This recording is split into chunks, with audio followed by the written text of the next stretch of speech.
Put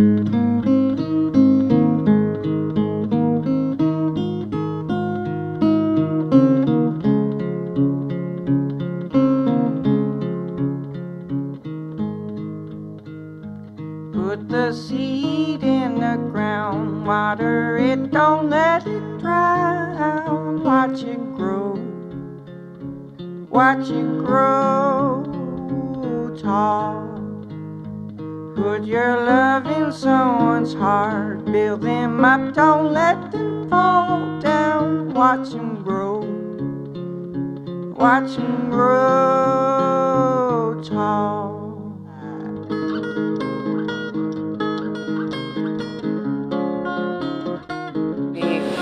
To go through a really long process and get access to public land and start planting up to 7 acres of fruit trees and community gardens and a place to grow food for the local community. It's become a really expansive project. We have a lot of people involved and interested, and we really want to do a lot of education too, so people can take this back to their own neighborhoods, to their own backyards, nourish the soil, grow food, and interact with nature and feel more resilient, more reliant on themselves and their neighborhood for some of the things they need, and build community connections.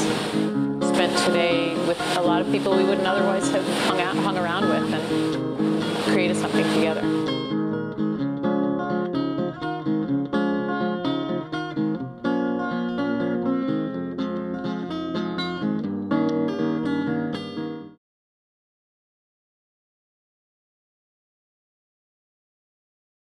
We are working to have sustainability in many ways, even the social network sustainability and the sustainability for ourselves. For how can we keep this up and not be burnt out? We've looked at it for sustainability in building soil fertility, and increasing that soil's fertility.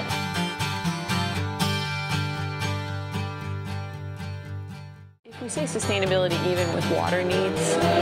We would hope that someday we don't need to use irrigation water, and that these trees have enough root system and a soil structure to tap water and not require additional water. And we hope that we also can be sustainable for plant matter and genetics, and we find what trees are doing best and graft those trees, create our own genetic seed and genetic plant resource on site, so we're not buying plants, finding what works best for us. And some of the mustards and lettuces that we planted out there today, we'll begin to see how they do and choose to collect their seed and use them on site.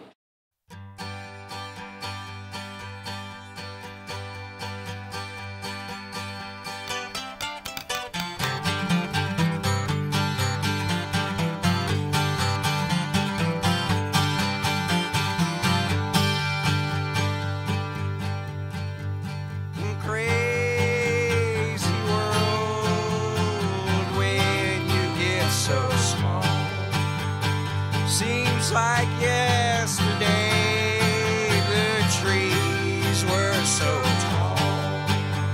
The trees were so tall. The trees were so tall. We'll be planting nut trees, which are very tall trees when they age, but as they're young trees, they won't cast much shade, so we'll be putting semi-dwarf fruit trees near them. So the plums and the apples will be around the nut tree, and then the plums and the apples will have some gummy berries nearby. The gummy berries will fix nitrogen into the soil. Comfrey will be there also as a perennial plant, and it will pull nutrients from the subsoil up into the other layers so the other plants can access it. When we cut the leaves of the comfrey and lay them down on the ground, those nutrients will go back into the soil and be accessible. Over time, those trees are going to get larger and shade out their companions, and the forest will always be in flux that way. And it's called a shifting mosaic. One tree may not do well and it may die. So that one leaves and there's an opening in the canopy there, and then something else may be planted to fill its place, or something will naturally come on its own. So thereby it will always be shifting and never be in one equilibrium. And in the end, we'll have really large nut trees that are bearing 70 pounds of nuts, but we won't have the fruit trees anymore, and the fruit shrubs will have been shaded out. If we have native species that can take the shade, we'll have them in there too.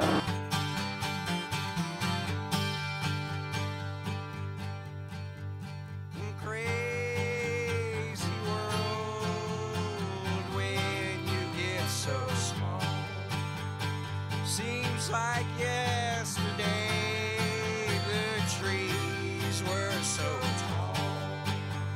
The trees were so tall. The trees were so tall. In restless mind, when did you get so hungry? Seems like yesterday I was a humble man. I was a humble man. I was a humble man.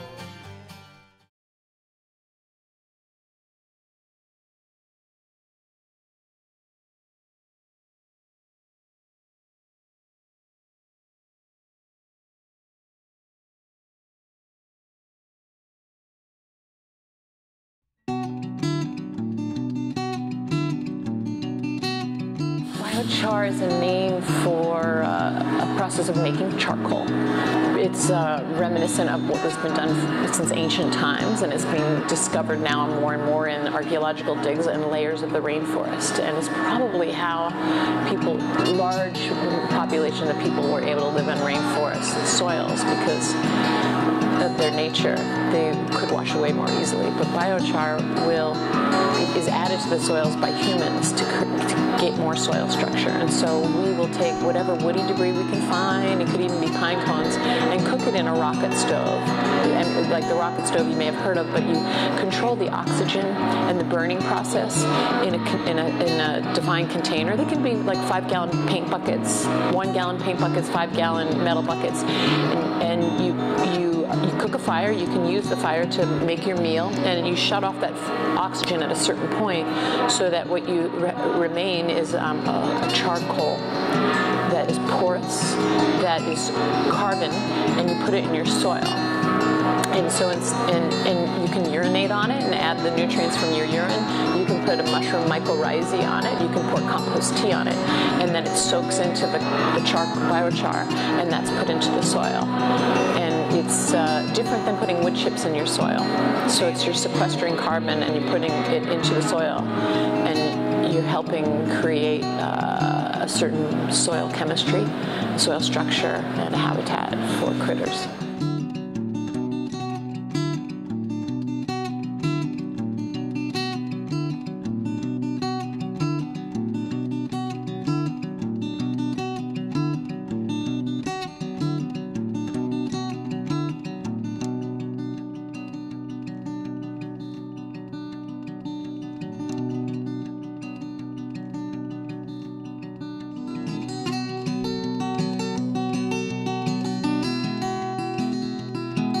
And sometimes this circle will never close. There's a start and a finish, you know the moment goes. But don't forget